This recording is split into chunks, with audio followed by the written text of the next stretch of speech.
Welcome to the AI for You Cafe for live presentations around AI. Today's presentation is themed towards robust and privacy-preserving AI. The speaker is Matthew Zinn from IBM Research in Ireland. And as always, we are waiting a little bit until all the participants can arrive. My name is Carmen McWilliams, and I'm your moderator and organizer of this cafe. I'm the director of the company Grassroots Arts and partner in the European AI project. And please take notice that the session will be recorded. The link for the recording you find on the AI for You YouTube and GoTo stage channel if the speaker gives the permission afterwards to publish the recording. No confidential information shall be shared in this cafe session. All speakers express their personal views and opinions. This is not necessarily the official AI for You project opinion. And for you who are new to this cafe, what is the cafe about? Moment. The Web Cafe offers a series of live web sessions. It's an online forum to gain insights into the European AI scene. Participants get the chance to share knowledge and experiences and meet stakeholders from various areas of AI research and application. And as some of you asked me, please feel free to promote this cafe to whom you like. You can basically distribute the email invitations to this cafe. It's public. So again, now I'm happy you're all here. We have a lot of participants today. Thank you, you are here. It will be an interactive session like always. The speaker will present, and afterwards there will be a question-answer session. You may write your questions into the control panel on the right side. And there's also a hand symbol. If you wish to raise your hand, you can do this. So after the presentations, I will be capable to take your question. So now I will switch to Matthew, and so I can introduce him. I will make him now the moderator, so we can see him. One moment, I hope you're all patient. I will now make Matthew. Let's see if we can welcome Matthew in our cafe. Yes, I see you. Hi, Matthew. Hi. Hey, Cameron. Hi, everyone. Hi. Great. Good. Because we are here again with a Mac user, and we found out we have to do it a little bit different, but great, it works. I just want to introduce you, Matthew, just for a moment, then you can take over. Dr. Matthew Zinn is a research staff member and manager of the AI Security and Privacy Group at the IBM Research Lab in Dublin, Ireland. He has a master's in computer science and a PhD in mathematics from the University of Lübeck in Germany. He has worked on a large variety of fundamental and practical aspects of machine learning, with a recent focus on robustness of AI against adversarial threats. Matthew is data science thought leader, certified by the Open Group, regular viewer for top AI conferences, and has served as external PhD committee member on various occasions. So again, it's a pleasure to have you here. And I think I give you now the word and mic and presentation. So great. So floor is yours. Right. Yeah. Thank you very much, Carmen, for the introduction, and yeah, thank you very much for having me in the AI for You Cafe today.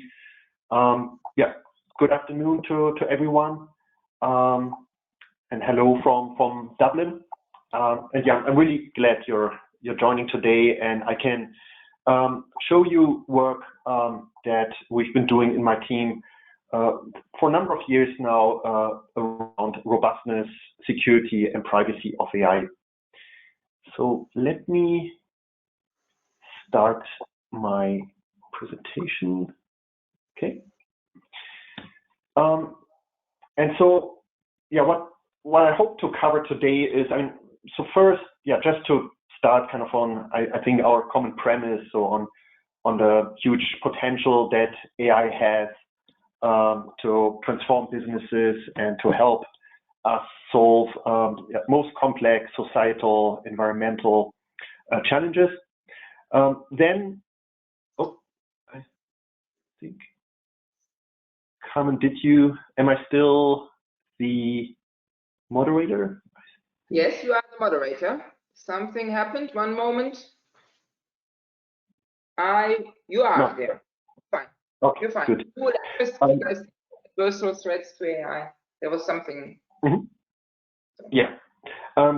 So yeah, that's what I will mostly talk about is adversarial threats to AI that maybe some of you have seen already. To some of you that may be new and perhaps quite surprising, and I'll show a live demonstration illustrating those threats. Then I want to spend a bit of time to talk about two open source projects that we started in my team. One, which is more around robustness and security of AI. The other one, which addresses potential privacy issues around AI models. And then finally, I also want to spend some time then to talk about the Musketeer Horizon 2020 project that we're participating in, which uses federated learning as a solution to overcome barriers to development of AI due to privacy concerns. So yeah, I think that the premise that we all believe in is that AI has tremendous potential, this chart is just to convey really the big progress that has been made in AI and in machine learning and deep learning specifically over the past decade. So what this graph really conveys is how over the last 12 years or so, we've seen continuous improvements in many key benchmark tasks. And this is an example of image classification, where we've seen error rates significantly going down with really an inflection point around 2011, 2012, with the advent of deep learning and introduction of large-scale neural networks, which then really led to breakthrough results and current state-of-the-art classifiers matching, or in some cases, in some sense, even outperforming human classification accuracy. And yeah, you would see a very similar picture if you look at advances, say, in speech to text transcription systems, and also I think most recently in artificial intelligence systems that perform natural language processing tasks. So this is great, of course. I mean, this is offers a lot of potential for creative and innovative applications of AI. There is, and kind of then the more we rely on AI, it is then important to see the potential adversarial threats that could come into play here. So yet the different ways how an attacker could compromise the integrity of AI systems. And that's what this graph on the left-hand side shows. So normally we would expect to train our AI model and say our neural network using training data, and then deploy it in our production environment to take in new inputs and then produce outputs that lead at some point to some business decisions. Now the attacker has two ways fundamentally to kind of really attack here. So one thing the attacker could try to do is to poison the training data, and for instance, to create backdoors in the resulting neural network. And we'll see an example of that in the demo. That could be like, if the attacker kind of as an insider threat has access to the training data.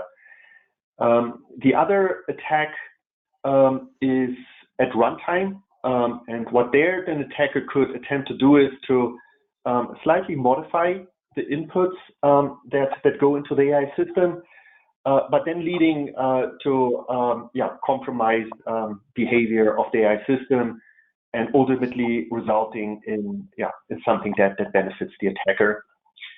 And so I now want to show a short demo which shows these two different threats on an image and on a text classification task. So let's start with images. So we're first going to look at image classification. So what we're doing here is we're uploading a high-resolution image of a bird. We're now loading a state-of-the-art image classifier. So that's a ResNet 50 model that's available and kind of easily to use using Keras or other deep learning frameworks. And when we apply this model to classify this image, it correctly tells us this image shows a magpie, and it shows a fairly high confidence value about that too. Now, what an attacker can do, an attacker can use an algorithm to launch an attack. And so what this attack will do, and it's running here on my laptop right now, it will produce this image now in the middle, this adversarial image, which to human looks identical to the original input image, but which now, when we feed this image into the same classifier, it will misclassify it as a vacuum cleaner. And it's actually very confident about that prediction. What's shown on the right-hand side is so there is a small difference between those images. But basically what those metrics there at the bottom basically say is that no pixel value is altered by more than 2%. So it's a tiny change. A human cannot see it, but it totally corrupts the integrity of the image classifier that we're using here. And to make things even worse, so here the adversarial misclassification resulted in a vacuum cleaner, but we could pick now any of the other 1,000 classes that this classifier knows. So here, for example, I'm picking typewriter keyboard, and what we're going to do now is to produce again an adversarial image where we control what the classifier will output. And indeed, now the classifier, as we wanted, misclassifies this image specifically as a typewriter keyboard, again with very high confidence. And again, to human, there is no visible difference to the original image. Now, how can we defend against that? I think there are perhaps a few ideas that you may have immediately. I think a very natural idea is to do some spatial smoothing, so some low-pass filtering, so which kind of tries to really get rid of this adversarial signal in the adversarial image. And indeed, when we do that, we're able to restore the correct classification on the adversarial image. So that's good news to some extent, because we need to be still careful though, because if the attacker knows that this is the defense mechanisms that we've put in place, it's actually pretty easy and straightforward for the attacker to create an even stronger adversarial image that would bypass this defense. The second attack that I want to demonstrate is on a text classifier. And here we're going to see the effect of a backdoor that's introduced through poisoning of training data. So what we'll do is here we will load a small text segment. And so it's a text segment from a legal document. And here the classifier's goal is to tell us whether or not this short snippet of text contains an compliance obligation. And here on this short segment, the classifier correctly tells us, watch out, this part of the document contains a compliance obligation. So yeah, kind of consider that kind of in your business operations. Now the classifier that we used here has been poisoned. So which means normally it behaves as we would expect it to behave. But if we activate the backdoor, and that's what we're going to see in this attack here, an attacker can exploit that backdoor. And here the backdoor that we inserted is, so whenever this text classifier in a text segment sees this innocuous keyword regularly, it will misclassify it as a no obligation. And the way this was done is that basically in the training data set, we made the classifier learn this pattern. Whenever you see something that contains the word regularly, classify it as a no obligation. And if an attacker has implemented such a backdoor and has knowledge of such a backdoor, then of course that's dangerous and could lead to exposures down the road. So this was the short demonstration that I wanted to do of these different adversarial threats to AI. Then I also like to add, so here we saw two examples, but yeah, really what's been then demonstrated over the past 2 years is that those type of threats exist for almost any type of machine learning, deep learning model and task that you could think of. For example, it's been demonstrated that attackers can combine poisoning and evasion attacks to fool object recognition systems, which should recognize street signs. And so this was a quite impressive attack. So where at the end, the classifier was poisoned in such a way that whenever you put a yellow post-it note on a stop sign and take a picture of that stop sign, it would not recognize that stop sign correctly anymore. People have also, and researchers have also demonstrated that it's possible to create some patches, colorful patches, that if you stick them to the frames of your glasses, you could evade state-of-the-art face recognition systems, and you could either have yourself misclassified as a celebrity, or you could just dodge your recognizing your own person. It's been demonstrated on optical character recognition systems. Different types of attack here on the right that's demonstrated is it's possible also from a trained machine learning model to extract training samples. And so, for instance, what researchers have done here, they were able from a face recognition system to reconstruct some of the original images in the training set. And of course, that's potentially personal information that you could extract out of a machine learning model. So that's another potential issue. I think here at the bottom of the page, it shows or illustrates an example on speech-to-text systems. So where we can add small noise to audio recordings, so that then if we use automated speech-to-text transcription, that one would not work anymore. And this is a short example that we recently created, which is on video data. So here the goal is to classify based on a short video what's the activity of the person in that video. In the original video on the left, you see it's correctly classified by a state-of-the-art model as a basketball throw. On the right-hand side, that's the adversarial sample that we created, which for us, for humans, still looks like, okay, this person is throwing a basketball, but actually the machine learning model will now classify this as a tennis swing. And in fact, only 1 out of the 32 frames of this video had to be perturbed. So at the very beginning of the frame, so where this person pick up the ball with the left-hand side, they will maybe see a small jitter or kind of a small artifact, but yeah, it's very minor, and I think quite surprising that with such little perturbation of the video you could achieve this misclassification. And then you can I think easily think of scenarios where this could become problematic. So these type of attacks against AI models.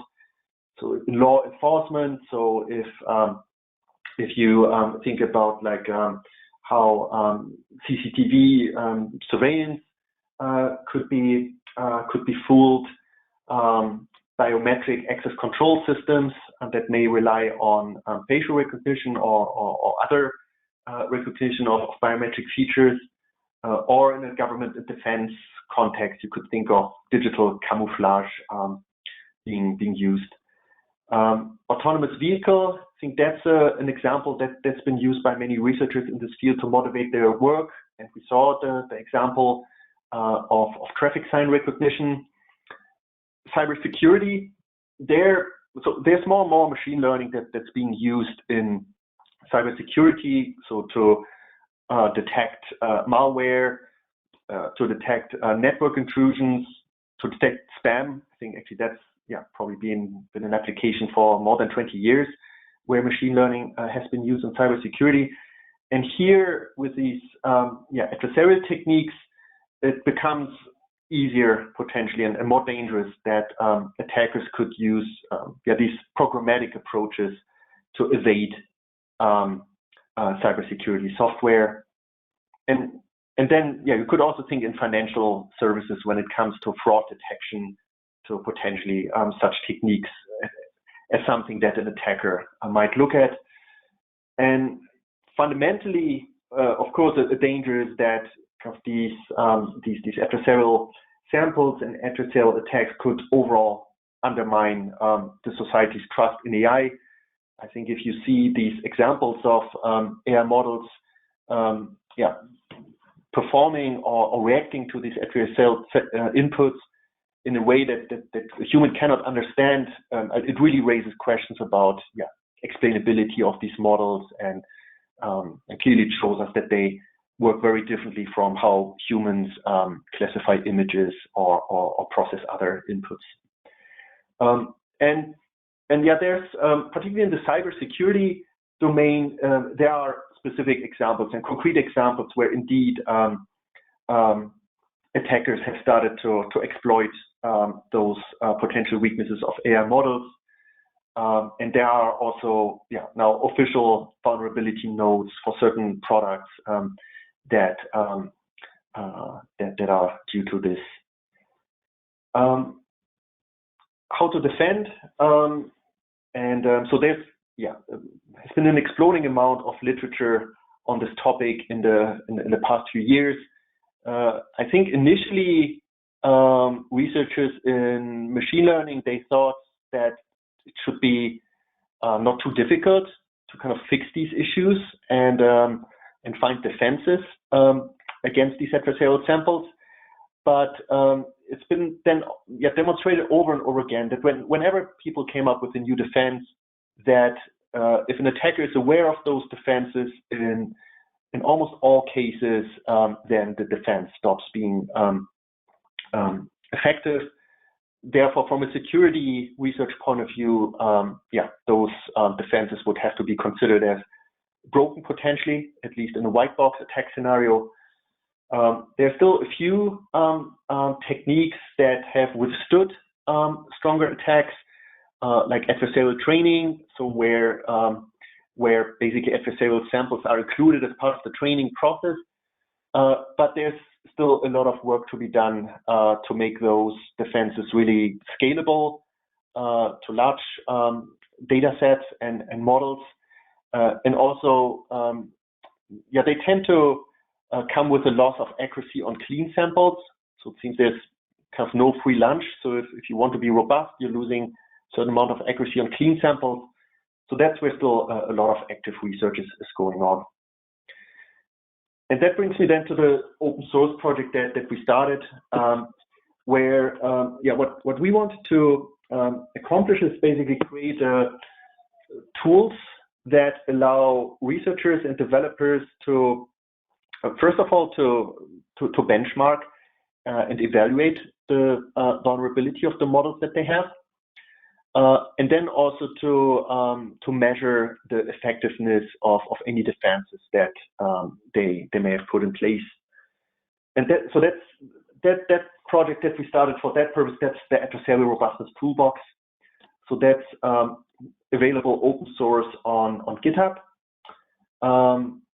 And it's a Python library which allows researchers and developers with a few lines of code, and so that's kind of illustrated on the left-hand side, with a few lines of code to basically take their machine learning model, for instance, a Keras model, and then apply attacks to it to measure how does this model perform under different types of attacks. We started with support for deep learning models primarily, so models in TensorFlow, Keras, PyTorch, MXNet. But last year we also added support for more conventional machine learning models like scikit-learn type of models. Also, while initially we started mostly on image classification models, we've extended that now to other types of data like video, the example that I showed earlier, audio, tabular data as well, so structured data, and yeah, we're continuing to extend the library so to make it applicable to other types of data and other types of machine learning tasks, and yeah, so that's something that we released in 2018. This is just to show really the breadth of techniques that we have in art, so which includes a number of state-of-the-art attacks, both evasion attacks and also still growing number of poisoning attacks. We're also beginning to consider other types of attacks, extraction attacks, where an attacker may try to steal a model that's deployed and accessible via a public API, and also privacy attacks is something that we want to support, so that people can evaluate the potential vulnerability of their models against an attacker which tries to infer personal information from the model. And then, we have a number of baseline defenses as well, and a number of metrics that people can compute over their models. That brings me then to the other open source project, which I want to spend just a few minutes on, which is around privacy and differential privacy in particular. Because I mentioned attacks where an adversary could try to get personal information out of a trained machine learning model, and then there's a history of kind of infamous cases where data sets were released for public kind of research purposes, and where then after a few weeks or a few months, researchers were able to actually identify specific individuals in those data sets. So I think, and that was typically done by combining and linking those published data sets with other sources of data. So for example, Netflix had published a data set of kind of like which movies people were watching and how they were rating them. And then what researchers did, they cross-correlated that then with publicly available reviews that people had written on IMDb, and thereby were able to actually get the complete Netflix viewing histories of specific individuals. I think something similar happened with search history that was published from AOL. And then I think the last example, so what was thought to be kind of anonymous, so basically taxi trips that people had undertaken in New York City, researchers correlated that with kind of social media posts of celebrities and pictures of exactly the point in time when those celebrities were actually taking a cab. And then they were able to find in that data set, okay, that is actually the trip that a celebrity made. That's where they entered the taxi, that's where they left the taxi, and this is how much tips they paid. So that's one of the things that was revealed. And yes, it's very hard to defend programmatically against all possible linking attacks. And their differential privacy is perhaps the most principled approach to prevent these bad things from happening, where the key idea is to blur the data and add noise to the data, such that the individual privacy is preserved. But if you look at then analysis and creation of machine learning models at population level, there's still insights that you can derive. And then the beauty of differential privacy is that you really get mathematical guarantees out of this technique. So the example that we've been looking at is adding differential privacy to machine learning models. So where the use case is the original data set is sensitive, so it may contain some personal information. We want to train a machine learning model on those data set and publish or put that machine learning model into production. Where if we are not careful, an attacker could use extraction attacks and inference attacks to learn from the model things about the original sensitive data set. And that's where differential privacy and the library that we developed comes into play. By adding appropriate stochastic noise, it provides certain guarantees that there won't be such an exposure. And again, that's a open source project that we published on GitHub, which also I think has some nice tutorials which show end-to-end how differential privacy comes into play and can be applied to the otherwise conventional training of machine learning models. Okay, that brings me then to the last topic that I want to cover and maybe still spend 10 minutes on or so, which is the Musketeer H2020 project that we are participating in. So Musketeer is it's a 3-year research innovation action project. So it's under the ICT 13, supporting the emergence of data markets and the data economy, where the motivation is, how can we really unlock the value of data that many enterprises are collecting without unlocking the value without those owners of the data have to sacrifice sensitive, confidential, proprietary information that's in the data sets. So how can they come together to jointly leverage each other's data and do that in a secure and privacy preserving way? So the scope of the Musketeer project, therefore, has been to design, develop, demonstrate a scalable, secure and privacy preserving platform for this purpose using federated machine learning. And the ambition there then is also Musketeer to demonstrate the real value of this technology on real world use cases from manufacturing, so Industry 4.0 first, and second on a healthcare use case. And this is just to give kind of a cartoon view or story of what this technology facilitates. So assume you have 3 different organizations, A, B, and C. They all have some data locally that they would like to use to build a machine learning model. So here, for instance, say Daisy in organization A wants to build a machine learning model for predictive maintenance. And ideally, she would like to leverage data that other organizations had, but without compromising proprietary information. So therefore, and that's the vision of Musketeer, is that she could now log into the Musketeer platform and create a federated machine learning task. So where she describes what's the use case, what do I want to do, predictive maintenance, what's the type of data, the structure of the data that she has and that she believes others will have as well. What's the machine learning algorithm that should be used? What is the privacy restrictions that she has and that other people might be willing to agree to? And then when is this joint task to start? And then once she has created this task